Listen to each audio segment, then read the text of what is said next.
Lawrence O'Donnell is the host of The Last Word on MSNBC. He's the Emmy Award-winning executive producer and writer for the NBC television series The West Wing and creator of the series Mr. Sterling. O'Donnell has served as senior advisor to Senator Patrick Moynihan, the chief of staff to the Senate Committee on the Environment and Public Works and the Senate Finance Committee. He's the author of Deadly Force in 1983. We were just reflecting on his last book tour, which was for that book back in 1983. So we're happy that he's writing a new one to bring him out to Seattle. And that book was adapted into a film in 1986. His writing has appeared in many outlets, including the New York Times, the Washington Post, the LA Times, Boston Magazine, and many others.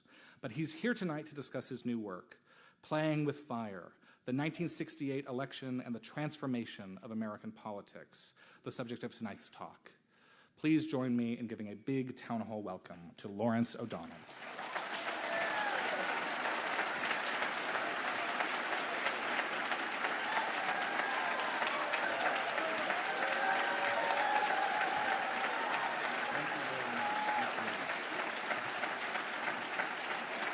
Thank you. Thank you very much. Thank you. I know, I think I know how exciting this feels. This is the closest you're ever going to get to Rachel Maddow. I know.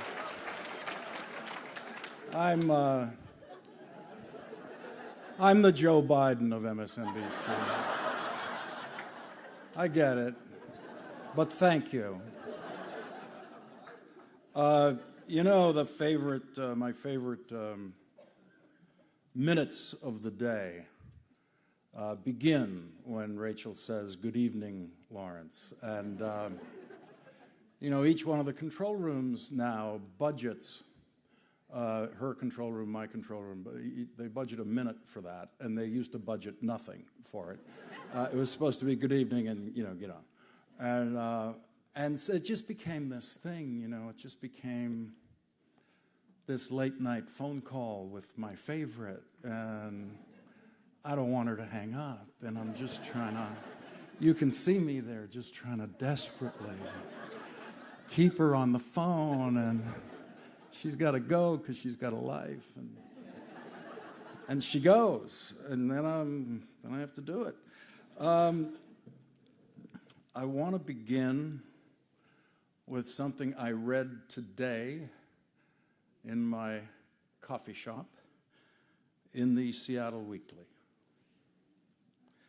Deep nationwide social divisions and a left-center split in the Democratic Party clears a path to victory for a chronically untrustworthy Republican.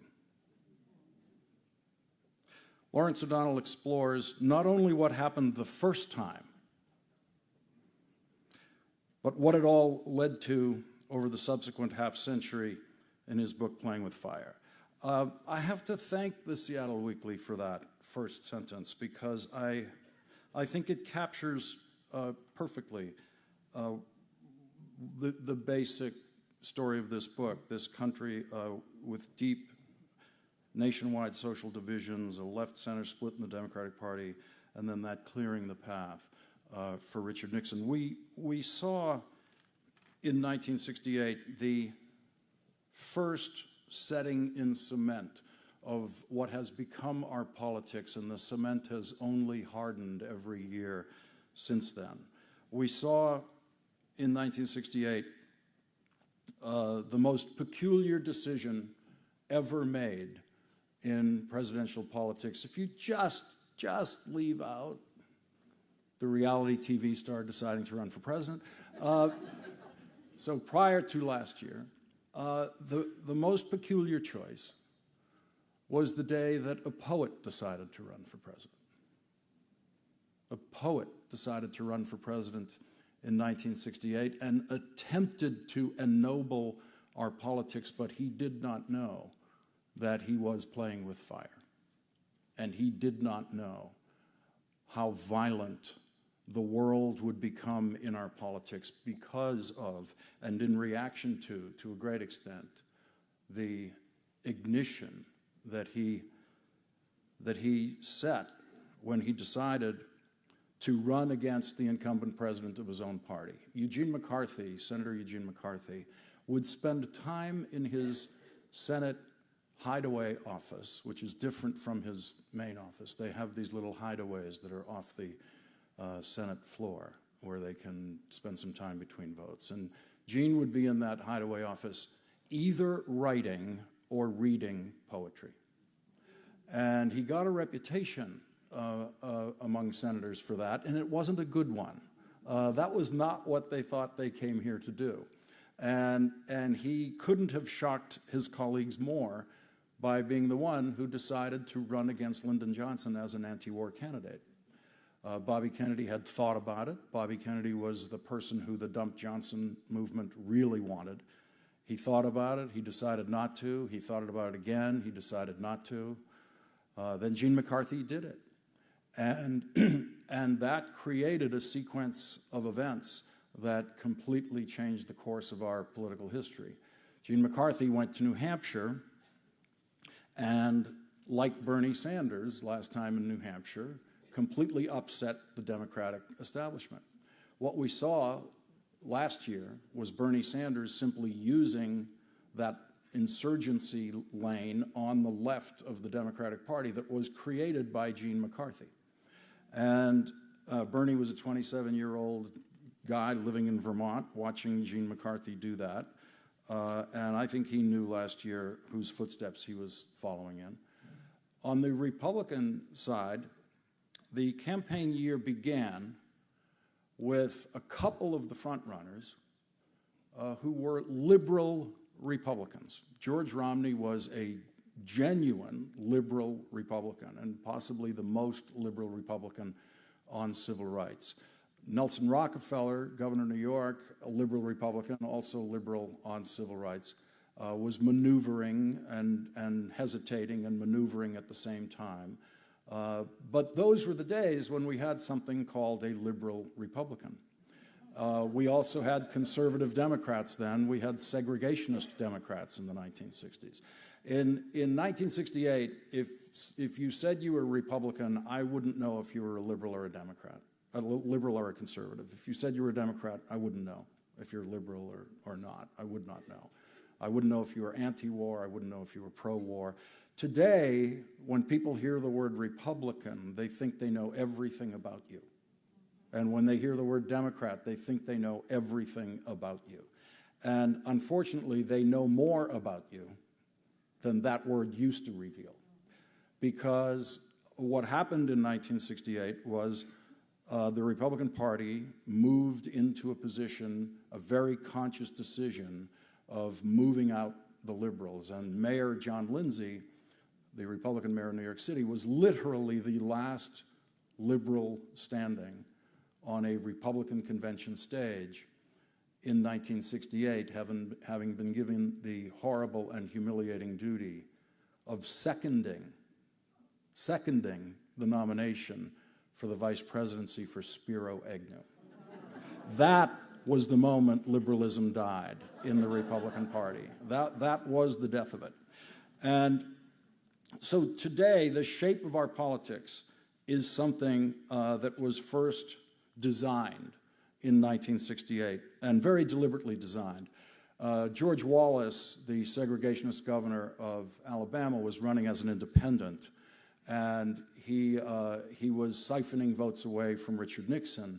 And Wallace in '67, as he was gearing up, said to reporters, "I don't talk about segregation anymore, I talk about law and order." And Nixon heard that law and order, and Nixon started using law and order. And every Republican nominee since then has claimed to be the law and order candidate. And George Wallace's campaign manager told me last year that when he was listening to Donald Trump campaign for president, he was listening to George Wallace. It was all the same. It was aimed at the same voter. It had exactly the same intellectual content, exactly. It had the same style, and it had a unique feature that we had only seen in Wallace, and that was Wallace's understanding that the protesters in his audience were a gift to him, because it enabled him to have a moment where he could show his crowd just how tough he was. And so Wallace would fight back at the long-haired or bearded protesters who would stand up in his audience, and he would call them hippies and commies and pinkos and all sorts of names and yell right back at them. And you cut to 2016, and Donald Trump is standing up there and saying, I want to punch him in the face. And his crowd loved it, because what Donald Trump was saying to them was, I hate the same people you hate, and if I'm president, every one of their days is going to be a difficult day with me as president. That was the promise in the I want to punch him in the face. And George Wallace was the only previous candidate who understood that kind of communication. The big question of the day, every day now, and every hour almost of cable news is, was there collusion? Was there collusion? The answer is absolutely yes, beyond a reasonable doubt, in 1968. And we have all of the documentation we could ever have dreamed of on this. LBJ figured it out about 2 weeks before the election. The CIA came to him, showed him information that they had. The FBI came and showed him wiretaps that they had, surveillance reports that they had.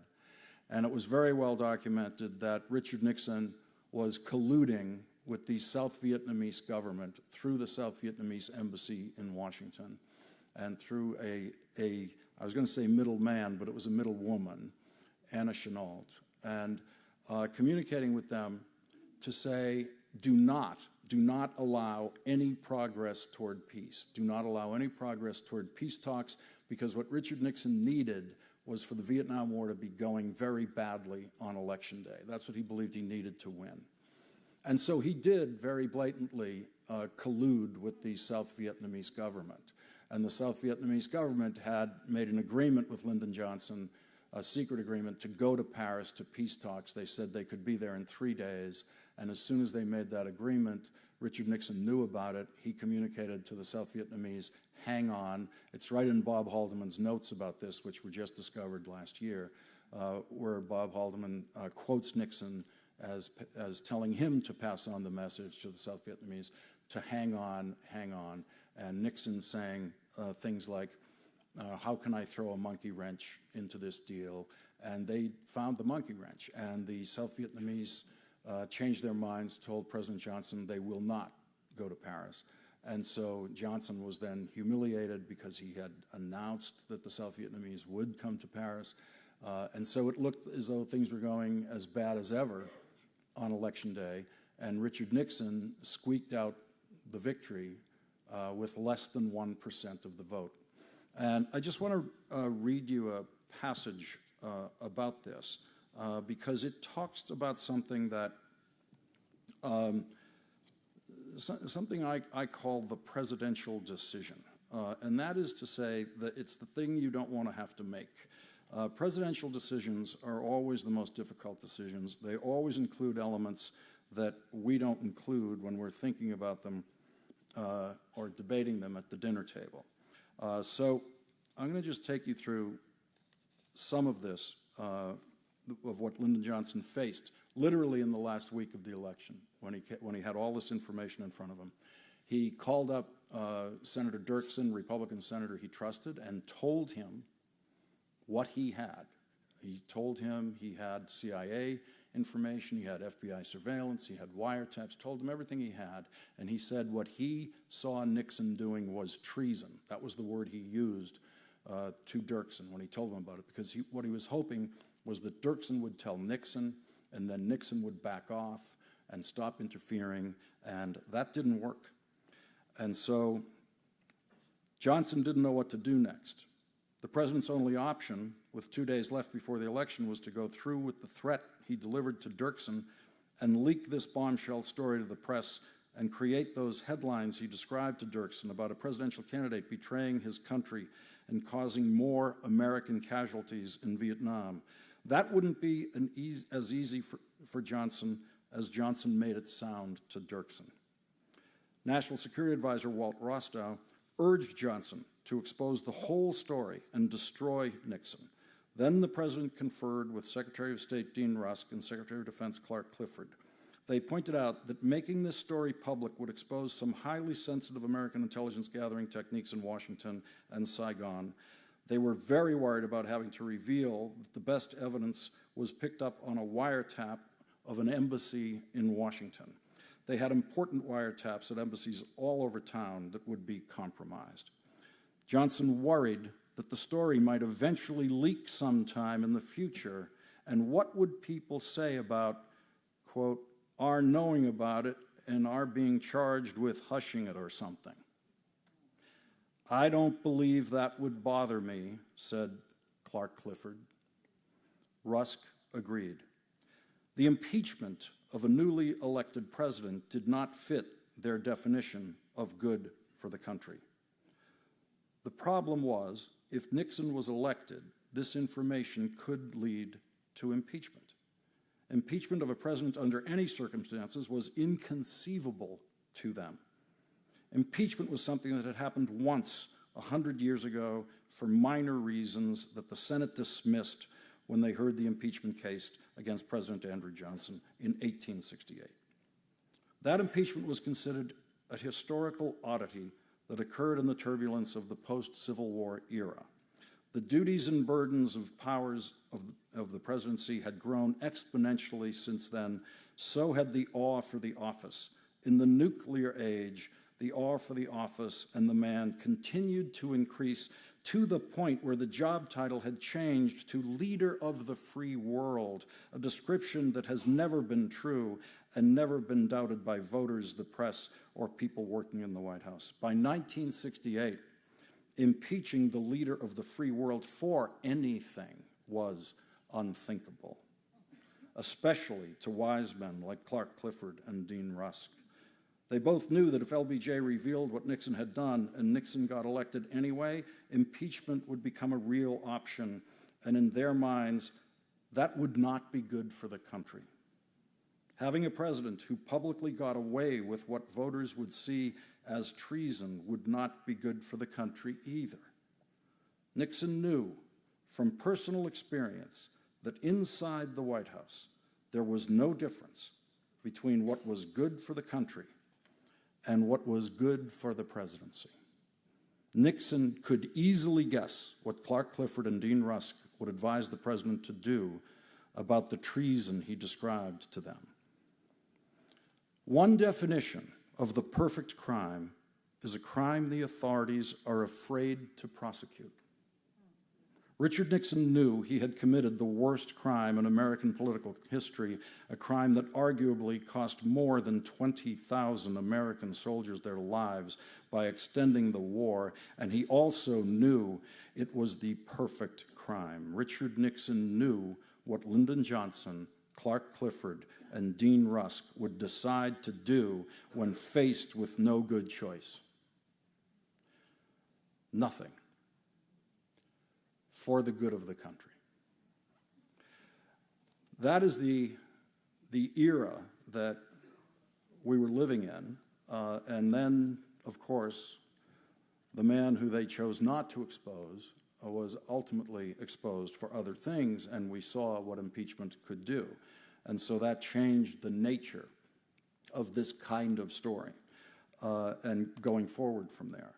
This book is something of an eyewitness account. I was a kid in high school watching the coverage of this on TV and living through the tensions that the country was living through at the time. And those tensions visited everyone. There was no way to escape the pressure of Vietnam. And that is because every 18-year-old man had a draft card in his pocket or was already in the military. And that draft card could be the ticket to Vietnam, could be the ticket to death in the jungles of Vietnam, for a war that by 1968 was very clearly unwinnable to even kids in high school. In 1968, in high school, I was smarter than the Secretary of Defense and the President combined. And so were half of the kids in high school in America. not to mention the college kids. And it was in that sense an enviable time when you could feel so smart. We could see the hopelessness of this. LBJ, as president, I now know, could feel the hopelessness of it, but he could not allow himself to be guided by the hopelessness of it, because the only guide he had was his determination not to be the first president to lose a war.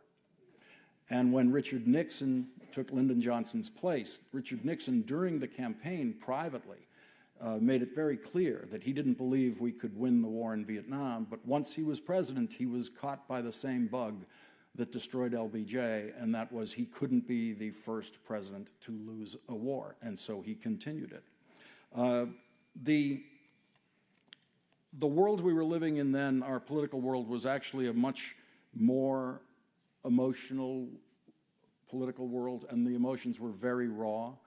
We were living in what was still just the shadow of the JFK assassination. The candidate who everyone had their eyes on, and everyone was trying to figure out what he was going to do, was Bobby Kennedy. Was he going to run? Was he not going to run? Gene McCarthy did not want to run. He wanted Bobby Kennedy to run. When Allard Lowenstein was going around trying to find someone to run as the Dump Johnson candidate, he went to Bobby. Bobby thought about it, said no. Then he moved on to other candidates and possible candidates. They would all say no. He went to Gene McCarthy. Gene McCarthy said, no, you should ask Bobby. And Lowenstein said, well, Bobby said no. He said, well, you should ask George McGovern. So he went to George McGovern. McGovern said, you should ask Gene McCarthy. And this went around like this, and they just couldn't find the candidate, and everyone was waiting to see what Bobby would do. And I just want to read you a passage of what it meant and the uniqueness of this candidacy, the Bobby Kennedy candidacy as a potential candidacy, and the magic that was in it. And that was the thing that every other candidate feared. Richard Nixon feared Bobby Kennedy more than any other possible candidate. Lyndon Johnson feared Bobby Kennedy more than any other possible candidate. And of course, it is all because of the shadow of Bobby Kennedy's assassinated brother. In the year before 1968, Bobby would be making speeches around the country, and everywhere he went, he got the same chant everywhere he went from the audience: run, Bobby, run, run, Bobby, run. It just never stopped. Underlying Bobby's speeches was a force we had never seen before in American politics, something we've never seen since, something Shakespearean. When Bobby stepped up to a microphone, no matter how sunny the day, no matter how wide his smile, he was always framed in tragedy. The personal and national tragedy of the assassination of his older brother, the President of the United States, on November 22nd, 1963, in Dallas. Bobby's audiences knew his pain because they all felt their own version of that pain on that horrendous day in 1963 that shook the country to the core. In the Kennedys' hometown of Boston, it felt as if the world stopped. I was in St. Brendan's Elementary School in Boston when the nuns got the news that the president had been killed, the first Catholic president, something the older nuns never expected to see. Now they had outlived the 46-year-old Irish Catholic boy who had made them so proud. The Sisters of St. Joseph were the strongest women I knew, but this was too much for them to bear. They simply couldn't carry on. They closed the school early and sent us home. We had never seen them cry before. We were all crying when the nuns got us into our lines to march us out to the sidewalk. Everyone we saw was crying. Every driver stopped at every traffic light. Men carrying tool bags were crying. Men carrying briefcases were crying. Boston cops were crying. Subway cars were filled with people crying who had left work early to go home and cry with their families and to watch the Kennedy family ordeal unfold on TV. We watched Bobby holding his brother's widow's hand that night when she arrived back in Washington, still wearing her pink bloodstained clothes. We watched him holding her hand at Arlington National Cemetery. Nothing could ever happen in this world to make us forget those images, which were only 4 years old in 1967 when Bobby's audiences started chanting, "Run, Bobby, run." The country that we were living in then was experiencing something it had never experienced before, which was a genuine and powerful anti-war movement. We had never seen that before in the face of any of the American wars. And it was affecting, of course, mostly the people who were exposed to the draft. It was a deeply personal experience for everyone. If it wasn't you, in my case, for example, it was your older brother, or older brothers in my case, or it was your boyfriend, or it was your grandson, or it was your cousin. And so this is a passage I just want to bring you about how personal how personal this history is as I present it here, and how immediate the sensation of both connection to and alienation from this war-making government was then. Bobby did not yet realize that the 1968 presidential election would be about nothing less than life and death. In the nuclear age, all presidential elections were, by implication at least, about life and death, because the commander-in-chief had the power to start World War III in minutes by launching nuclear missiles. But the 1968 election was going to be about the life and death of people we knew. In the spring of 1968, my cousin John T. Corley Jr. graduated from West Point, then visited us in Boston before he shipped out to Vietnam. Johnny was the tallest among us, 6 feet 4 inches, a West Point football star. We worried that he would be an easy target in Vietnam. Johnny wasn't worried. He grew up on Army bases with his father, a general, and was trained for combat and eager to try to rival his father's World War II and Korean War records, which filled their home with 26 awards and combat decorations, including a record-setting 8 Silver Stars. My oldest brother, Michael, showed Johnny his draft notice, which had just arrived in the mail. Michael was worried. He didn't want to go to Vietnam. No one we knew wanted to go except Johnny. He wanted a career in the military like his father, and combat was part of that. Johnny advised Michael that the best way to avoid Vietnam might be to voluntarily enlist before being drafted, because then he might get a better choice of assignments. Getting drafted was the fastest route to Vietnam. Michael took Johnny's advice, enlisted, got easy assignments in the Army, and never left the United States. Johnny arrived in Vietnam on May 9th, 1968. Over the course of that summer, his letters to Michael began to question the wisdom of the mission in Vietnam. Johnny earned a Silver Star in 4 months on September 8th, 1968, the day he was killed in action. His funeral was the first military funeral I attended. Tragedy has many faces, but none quite like a general crying, saluting his son's coffin. It was just another day in the life of America in 1968. The presidential election could end all that if Bobby ran on ending the war in Vietnam and won, as anti-war Democrats were assuring him he could.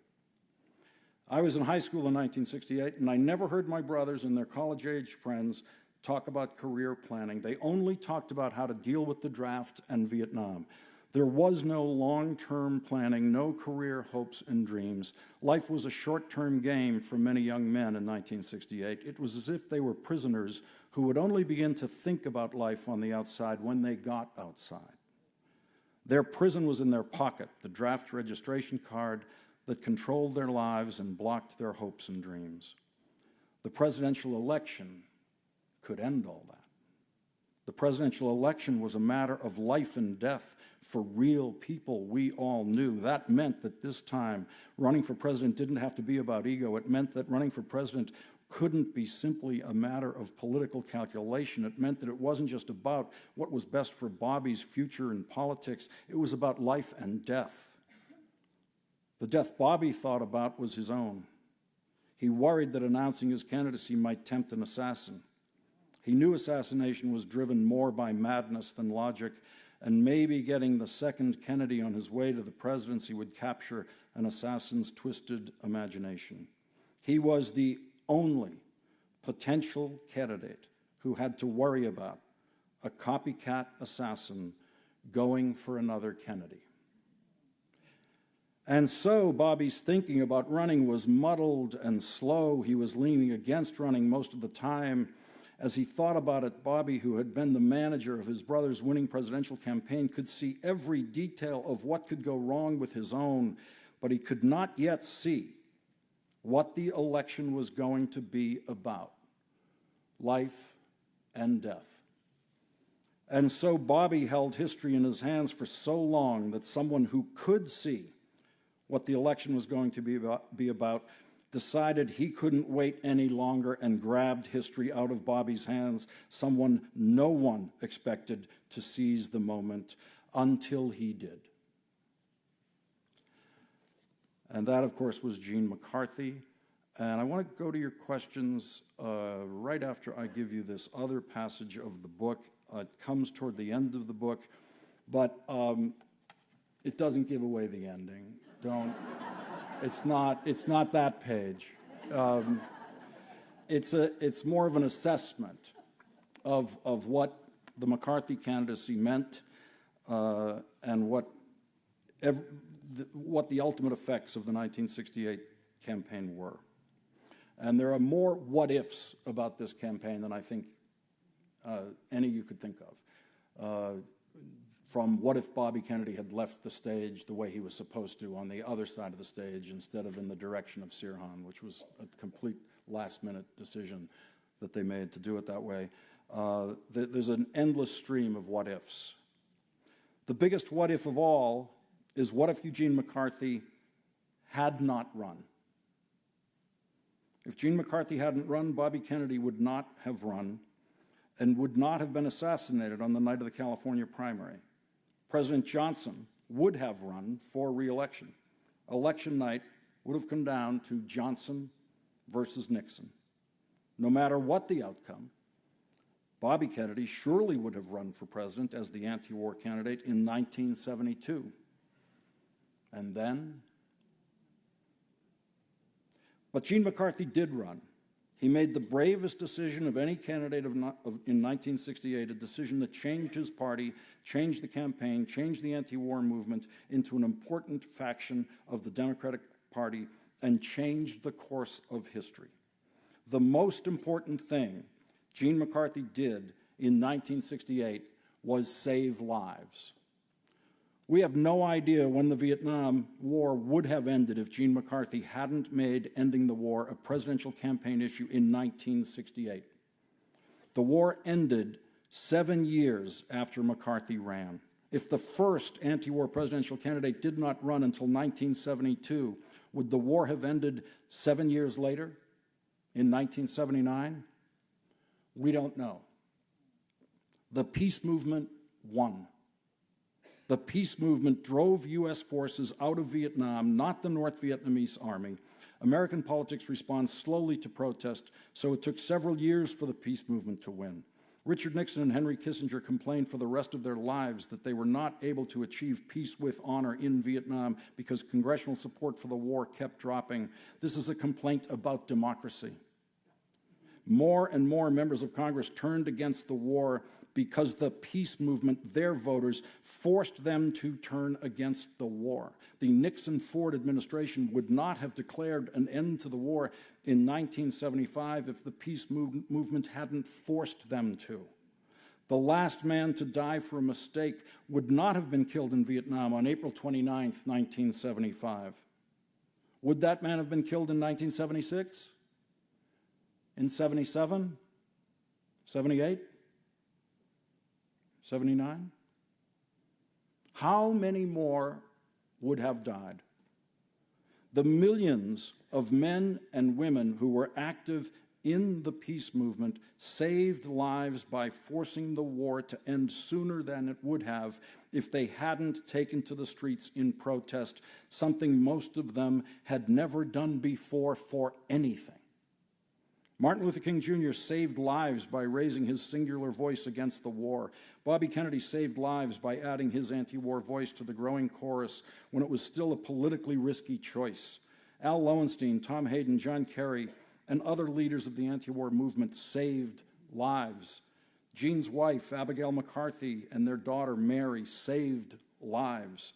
There are thousands of Americans who owe their lives to people who forced the United States to get out of Vietnam on April 30th, 1975. I received a draft notice in December 1972. I was in college. 2 weeks later, I had to report for my physical exam at an Army facility in South Boston. The place was filled with young men standing in line for their physicals. Some had doctor's letters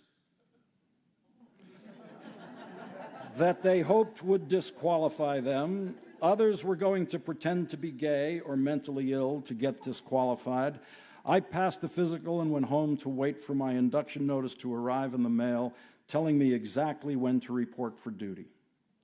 Then, about a week before my induction notice was supposed to arrive, President Nixon ended the draft on January 27, 1973. If Eugene McCarthy had not run for president in 1968, the draft would not have ended in 1973. None of the young men I saw at the induction center that day were killed in Vietnam because the political pressure of the anti-war movement forced Nixon to end the draft. Many of the young men I saw at the induction center went on to have children and grandchildren who don't know that they owe their lives to the people who stopped the draft and the war. There are thousands of families living in Vietnam today who wouldn't be there if the war had continued for another year or 2 or 3. The last word about Eugene McCarthy should always be that no one did more to stop the killing in Vietnam than Senator Eugene McCarthy. If I have to run for president to do it, I'm going to do it. Senator Eugene McCarthy, August 17th, 1967. And we will now take questions. Thank you.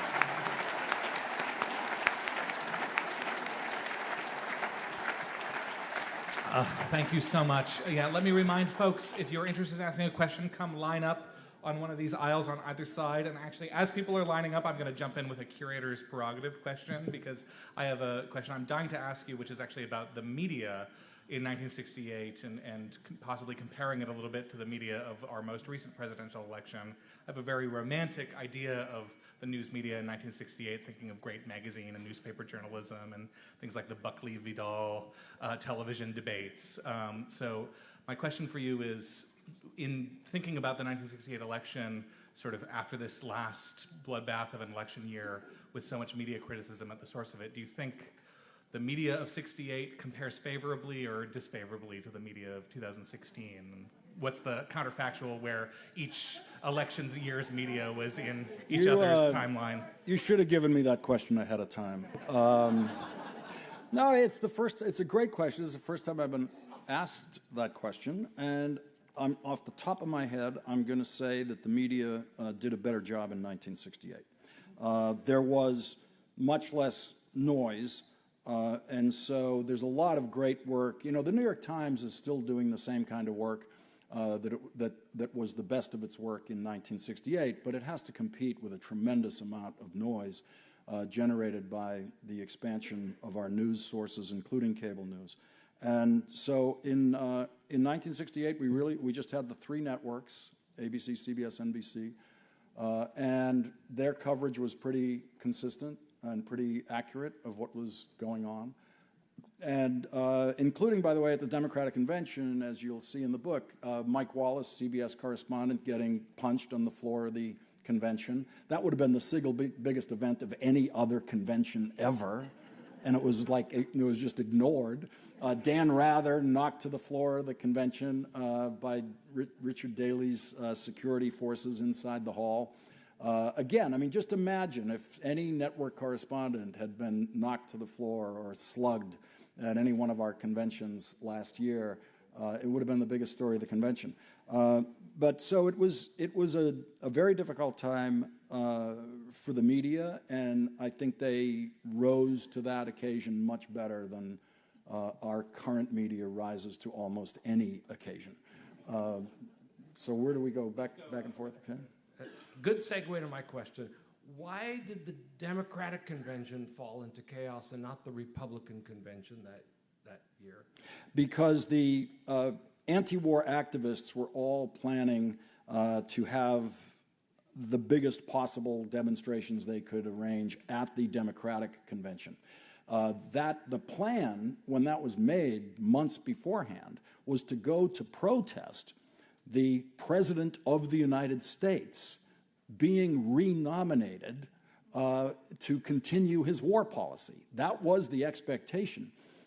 Many of the protesters who wanted to sharpen the anti-war divide were actually disappointed when they saw Bobby Kennedy getting into the race and looking like he might be able to get the nomination. Jerry Rubin, one of the leaders of the Yippies, wrote a piece in the Village Voice about how terrible this was, that Kennedy might actually get the nomination, because then all of our fun disappears because he's actually, more than half on our side.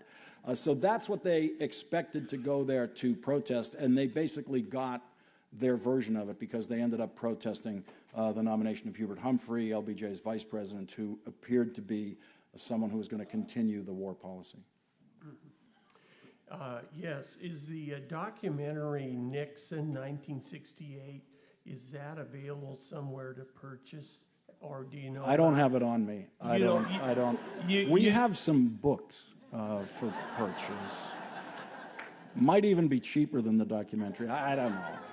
I don't know. Sorry, I don't know. Everything's online, isn't it? Isn't everything that's ever been filmed, every episode of everything, is somewhere online? So I'm coming to this really impressive talk with all of your knowledge and all of the history that you bring to this. And I'm sorry, I am going to do a little preface here. I need a rest, so the longer you go ahead. So I've just come from Washington, D.C. Just had an opportunity of being there during Veterans Weekend. Lots of Vietnam vets, lots of vets from other wars, lots of individuals who are really excited about the possibilities of being a protector for their particular country. And I had the privilege of being and visiting for the very first time the National African American Museum. And here we are on the first floors at the very bottom, C3, 2, and 1. And I'm listening to non-people of African descent saying, why don't we know this? This can't be true. This isn't the way our country was actually built. And so knowledge is really powerful. How do we finally get within our school district, within our educational process, an opportunity to really hear about history as it was, rather than history from the side of those who conquered this particular land?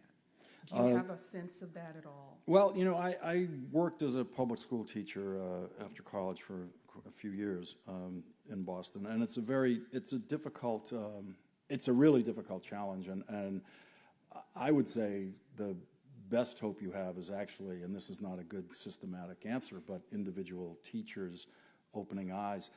My first discovery of any alternative to the high school textbook version of America and the elementary school textbook version of America was an alternative, what was then called an alternative history of America. You might call it a true history of America, written by Dick Gregory, who was the most prominent and for a long time the only prominent black comedian in America in the early 1960s, who by 1968 is a very busy activist in Chicago in these protests, which is where he was living at the time, and he had joined Martin Luther King in the civil rights movement. And Dick Gregory wrote a book that opened my eyes, and I didn't get my hands on that book until I was in college. And so I don't have the solution to that, but the more we can personally refer people our own reading lists, that's all I know. I thought it was really interesting when you were talking about Nixon, and I always thought of Nixon as Tricky Dick, just really slimy and whatever, but then you were talking about Nixon's treason, And I keep wondering, because you're such a straight shooter, I listen to your program every night, how come we don't hear that word treason now? Because there seems to be lots of reasons to hear it. Well, Lyndon Johnson wasn't a lawyer, which is an important part of the use of that word. Just going to clear the air on this, and we can move on from that particular word. Nixon did not commit treason. He violated the Logan Act, which is a different thing from treason. And that is the law that says you cannot negotiate with foreign powers on behalf of the United States. That's the most that could possibly be involved in anything they're investigating now, because treason is an uncommittable crime. It does not exist as a criminal option for you unless we are living under a declaration of war. And the only way you can commit treason is to aid and abet the enemy on the other side of that declaration of war, which is why we have not had a treason case in the United States since our last declaration of war, which was World War II. So we can use it as a term of art if we want to. I never do, because it is a legal term. And I know emotionally it feels good to say, and keep it up, it's fine, you have a First Amendment right, but for me, you're never going to hear me say it. And in the book, I let LBJ say it, but I don't say it myself, and I point out the Logan Act, and so that's the technical truth of the language. Greetings, welcome to Seattle. My question is, I'll preface it also with saying that 1968 was a watershed year for political and social change and unrest. And I think there's a certain myopia with regard to the establishment back there, or some of the elder statesmen. How do you think that 2017, or 16 and 17, will look in the history books? There's so many parallels to be drawn between 68 and what I consider this kind of a real watershed period. Yeah, well, I've been really humbled by that kind of question by writing this book, because I had all these ideas in 1968 when I was a kid, and I held those ideas for decades, including incredibly simple things like Gene McCarthy goes to New Hampshire, and my brother Kevin gets clean for Gene. He shaves his beard, he cuts his hair. That was the phrase, get clean for Gene. And Kevin goes up to New Hampshire and volunteers. And then we're all watching on election night, and Gene McCarthy wins. It was so great. He wins. He beats LBJ in New Hampshire. And because that's what I thought, because that's what the press coverage made you feel.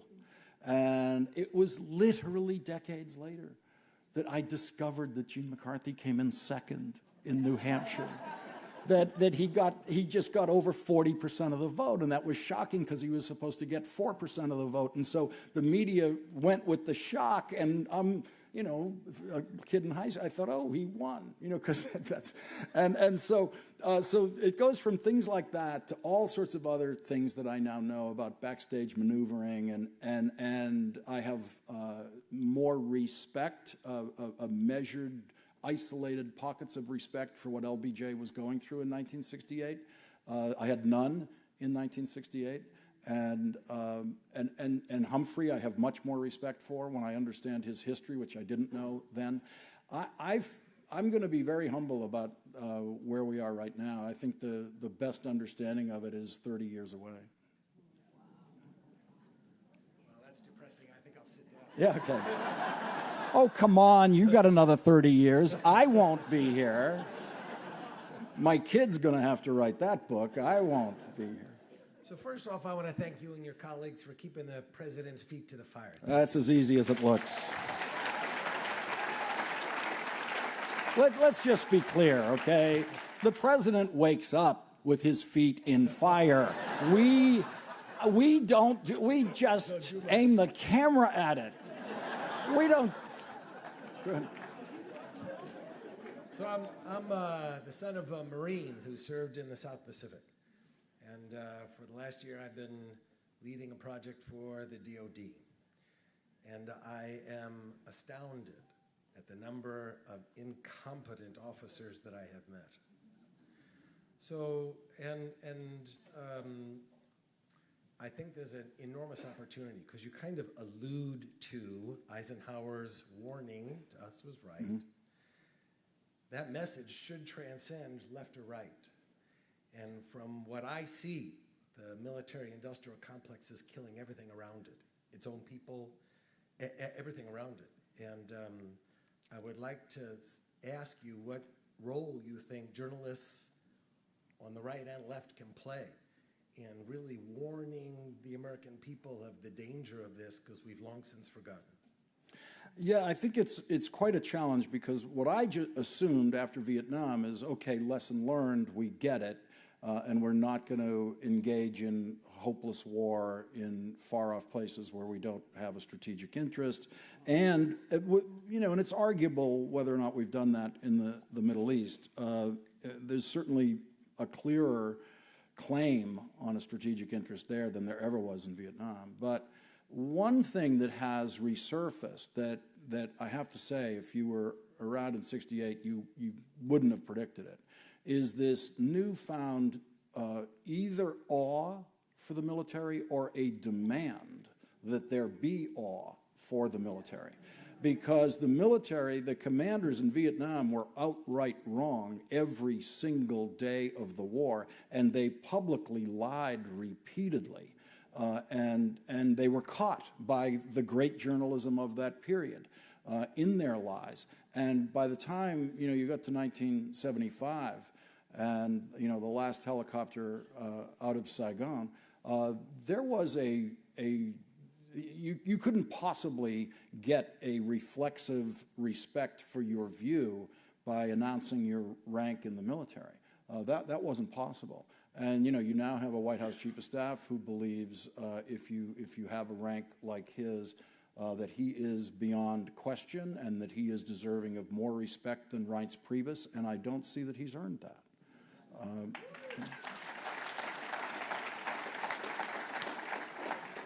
Let me echo the previous comment. Thank you and your colleagues for giving voice to what many of us feel is an incredible amount of frustration. Second, when you get back to the studio for your next handoff, would you please tell Rachel we love her?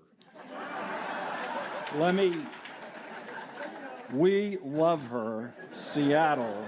Okay. And on a more serious note, let's assume... That's a serious note, it is. Okay? I mean, listen to them. Let's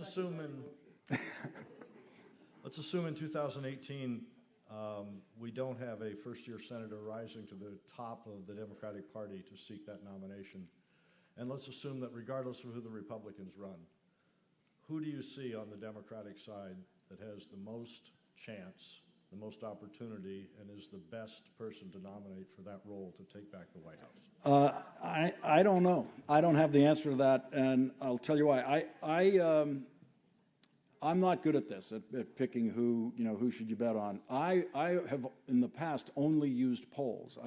That's what political punditry was always supposed to be based on, is that we have polls and they tell us where the standing is, and the polls in 2015 told us that Hillary Clinton was not just a favorite, a prohibitive favorite among Democrats. She was polling up above 60%, sometimes above 65%. And, Bernie Sanders was polling at 3%.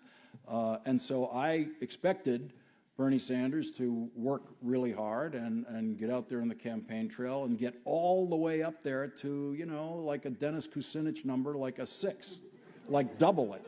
Would get all the way up to 6, So I didn't see him. I didn't see that coming, the Bernie Sanders surge. I'm like those guys in the Senate who thought Eugene McCarthy was crazy, going to New Hampshire running against Johnson. So I'm never going to see this before the polls give me some kind of clue. I mean, I could see in 2007 that Barack Obama was going to overtake Hillary Clinton even when he was 25 points behind her, because you could see in her negative how strong that negative was, and you could see her problem was that she was never polling above 50%. And so in order to be prohibitive, you have to be above 50 and usually well above 50. And what I could see with Obama was he had zero negative. There's nothing that's going to hold him back. And so that's the only time where I, predicted something that was not completely obvious to everyone. Otherwise, I'm just patient. I'll just wait and see who runs. I don't know. Thank you and your MSNBC colleagues for presenting what I consider the best, perhaps the only true reality show on TV today. On the other side, I'd love to see a revival of The West Wing. Oh, me too. But well, you know what? Saturday night in Los Angeles, we're having the book party for this book, and it is going to be just about full cast reunion of The West Wing, and writers and directors and others. But the base of the party is going to be my West Wing family. But go ahead. Here's my question. 1968 was the first year that I was old enough to vote. So I remember vividly all the things you're talking about. I remember the atmosphere in which it happened. And I'm somewhat astonished when I hear people say the country has never been so divided today as ever in its history. So I'd like your opinion. Was the country more divided today over, well, we all know what that means, or back then? Because I remember the Vietnam War, the draft, everything else. Well, it's a different kind of division. We have a very sharp set of divisions now over smaller things, like international trade. Not a war in Vietnam with 16,589 killed in 1 year, 1968. I mean, when I was standing there at Johnny's funeral, we were just one of 16,589 families in America who did that year. Just for scale, Iraq and Afghanistan combined for the entire 21st century of that warfare, 6,883, less than half of 1 year of Vietnam War dead. And so, the sharp disagreements now are about smaller issues, but the disagreements are much more intense over those things. In 1968, you were seeing disagreements that were very, very, very painful, because there were World War II veterans who were very proud of their service, whose kids were suddenly anti-war. And some of those World War II veterans were outraged by that. And others of those World War II veterans were cheering them on and saying, I don't want to see you go over there to that war. I don't want you to do that, because I know what war is, and this is not one we should be in. And so the just being anti-war was a brand new position to have in the United States, and it was brand new for Eugene McCarthy. He voted for the Gulf of Tonkin resolution, as did every single senator except for one, Wayne Morse, who lost his reelection in Oregon because he didn't vote for it. So you have just, 3 years earlier, every one of these anti-war politicians of 1968 was pro-war. That's how sudden this change was. That's how dramatic it was. People were feeling their way into it, and it was a rough transition for a lot of people. I was 17 in 72, worked on the Mcgovern campaign, still have my Mcgovern Eagles in t-shirt, which I proudly trot out to tell an ever-increasing number of people, I have t-shirts older than you. And I would not normally go to the what-if corner, but because you did in this line, I want to throw up an opposite hypothetical, which would be if Bobby Kennedy had not run in 72 and lived, in 68 and lived, and would have been the anti-war candidate in 72 with a party machine that didn't hate him, Right. with a mainline party Right. that worshipped him, could he have ended the war in less than 3 years? Oh, sure. I think, having studied it now, Bobby I understand why they were all afraid of him. Bobby could have won in 68, for sure. He could have taken on Nixon as an incumbent president in 72, and I'm sure he would have done better than Mcgovern did, simply because Mcgovern was two things. He was an unknown. America didn't really know who he was, but the one thing they did know is this is the most liberal presidential candidate in the history of major party nominations, and that remains true. We have never had a more liberal nominee than George McGovern in 1972, and by 1972, the Nixon side of the world had made liberal a dirty word, had made liberal a word that could condemn you to something below 50% of the vote, and so you needed something that could transcend that, something that could come back. And Bobby Kennedy was the only one who had both a real counterpunch to that, and then he had this other thing, the other thing going for him, which was that Kennedy mystique and that romanticism around restoring that Kennedy presidency. You had mentioned earlier how there used to exist such a thing as a liberal Republican. What can be done to bring the American political landscape back to center, let alone to even the left? I don't know.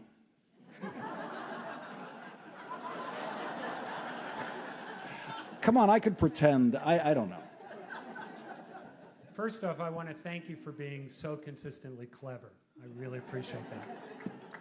Secondly, Seattle created a thing in stadiums that's horrible, the wave, many years ago. And oh, you're the ones. We're the ones. We acknowledge our mistakes.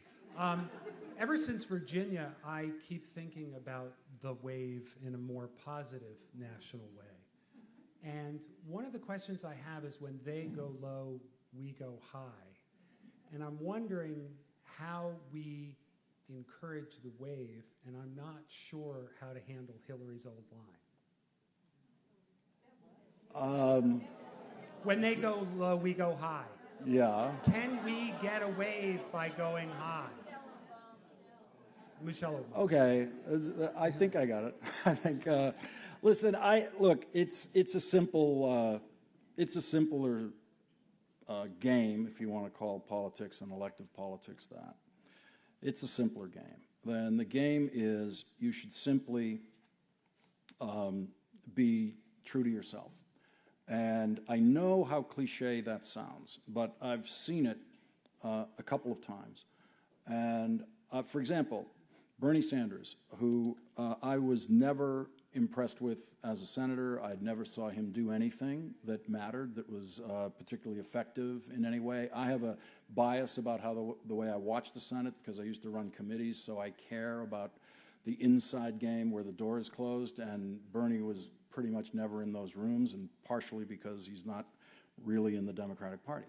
So I say all that just to say I had a zero expectation of Bernie Sanders as a presidential candidate for a variety of reasons, including my own scorecard that I have in my head for senators and the way they do their jobs there. Now, it turns out the way you do your job as a senator is 100% irrelevant to being a presidential candidate. It has nothing to do with it. Bob Dole was great at his job as a senator, as a Republican majority leader, minority leader in the Senate. No one better at the inside game with the door closed, a terrible presidential candidate. So Bernie Sanders taught me something. I was watching this, and I was watching him go from 3% and go like this and go like this and go like this. And Bernie and I are the only two people in America who accept the label socialist, actually embrace it. So, because all modern economies are mixed economies. They are mixes, China is too, mixes of capitalism and socialism. And all you're doing is playing with the dials. And, Sweden has more socialism than we do. China has more socialism than Sweden does, and so forth. But we all have socialism. We all have capitalism. If someone's going to call themselves a capitalist, then I'm sorry, I have to call myself a socialist. I'll just side with that section of our economy. But anyway, so I'm watching Bernie run, and I'm watching him go up. And any strategist would say, what are you going to do about that word socialist? How are you going to get rid of that? Bernie never attempted to get rid of that. He never attempted to get rid of it. And you'd watch all these people on CNN and these, get him on, you're a socialist, like it was a crime, you know, and he would just sit there very calmly, answer the question. And Bernie's numbers went up, went up, went up, went up, went up. And when you look at polling, the worst words you can have associated with your name in America are atheist, Muslim, and socialist. Those are the worst words you can have near your name. And so Bernie is embracing one of the worst words, and his poll numbers are going up among people who do not think that they are socialists. And what I believe I was seeing there was people thinking, well, he must be honest, because who would ever admit to, he must be honest.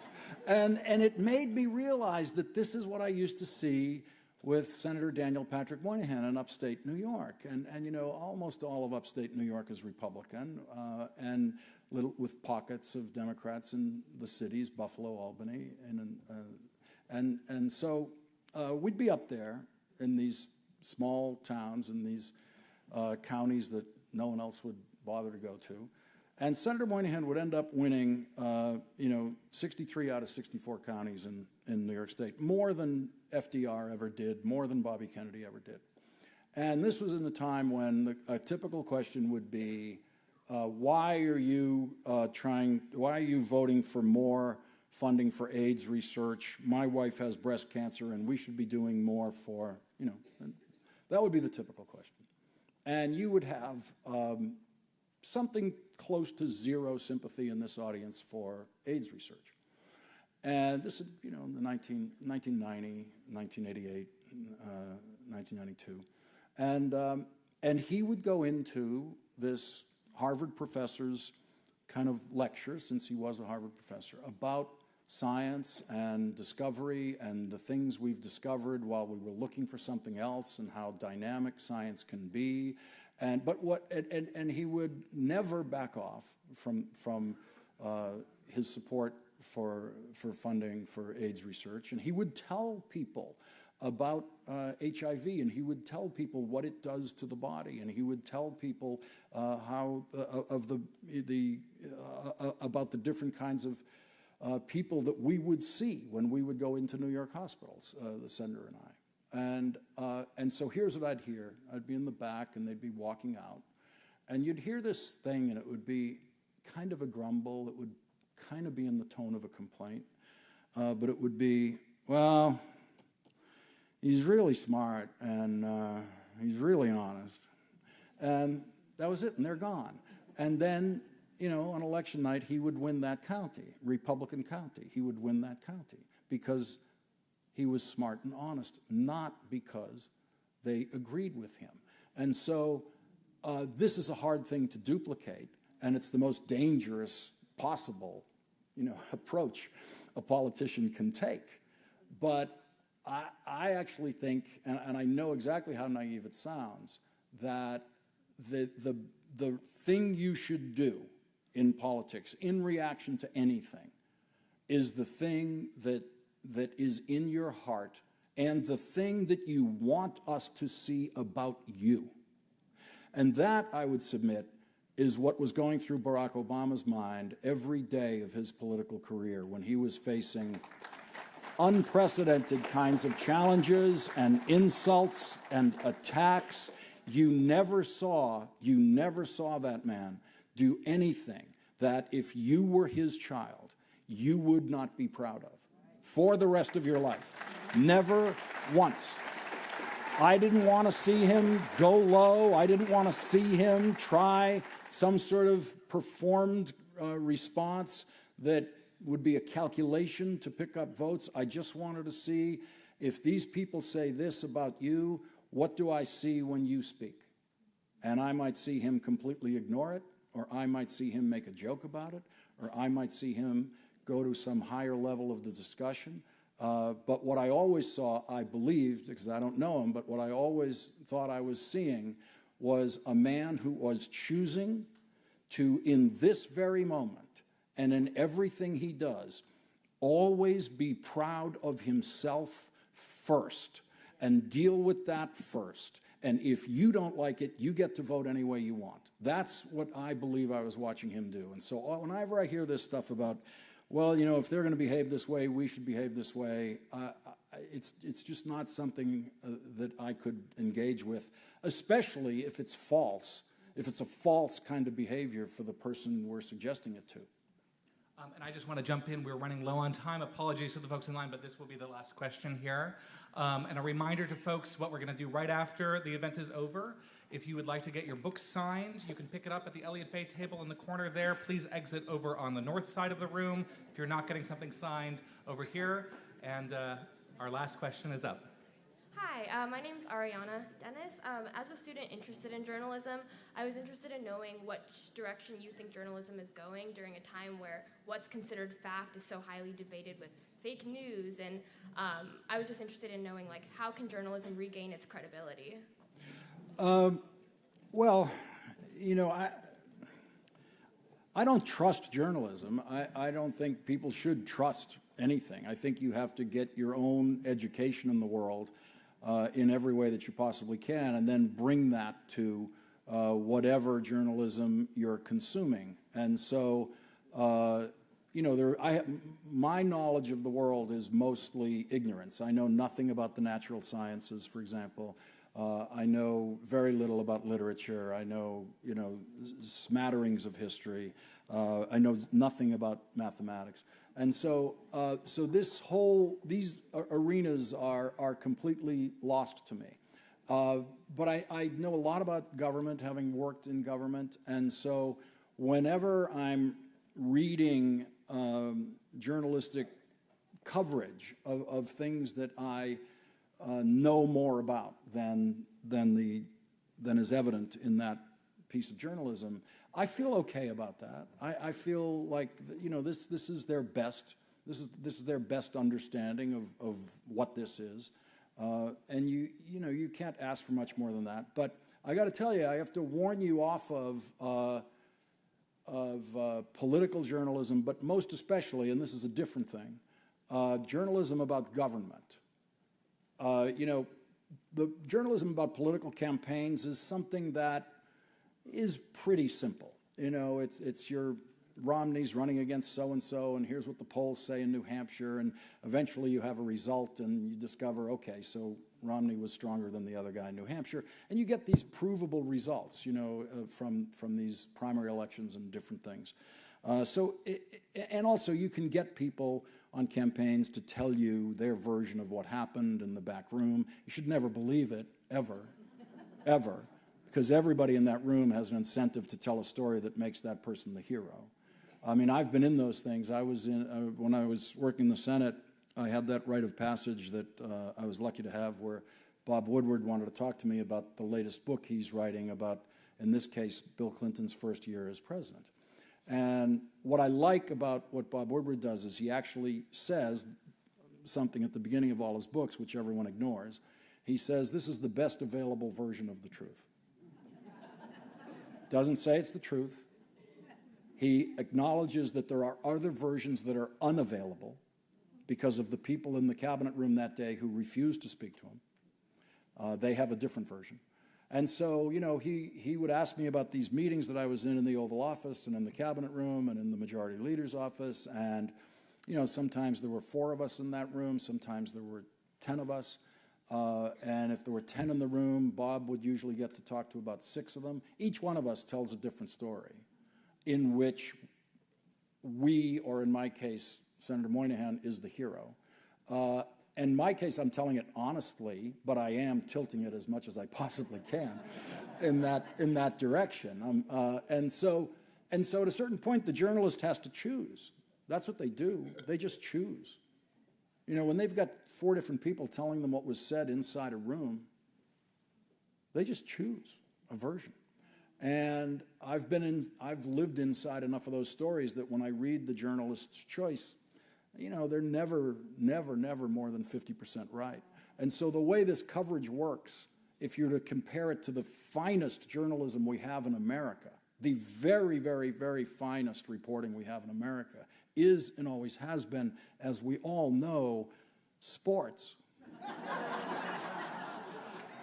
Because the Yankees really did score 7 runs last night.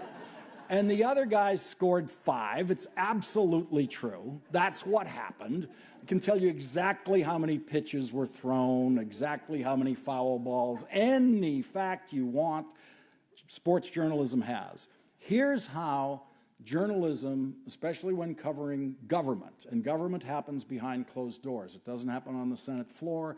It happens in the Finance Committee conference room with the door closed. It happens in the Majority Leader's office with the door closed, the Speaker's office with the door closed, the Cabinet room, the Oval Office, door's always closed. The door is always closed when governing is really happening, always. And so when you understand that part, understand that when you read journalistic coverage of government, it is as if we have the Super Bowl. We schedule it for that Sunday. And a couple of weeks before, we start having press conferences and the players start boasting about what they're going to do. And they're making speeches. I'm going to, throw 10 touchdown passes, and I'm going to do this, and I'm going to do that. And then when it's time to have the game, we don't let anyone in the stadium except the players. Not a single reporter, not a single camera, not a single fan. No one's allowed in there. And you find out who won the Super Bowl by interviewing the players when they walk out. Good luck. I intercepted 10 times. I threw, that's the coverage you're reading. It is guesswork.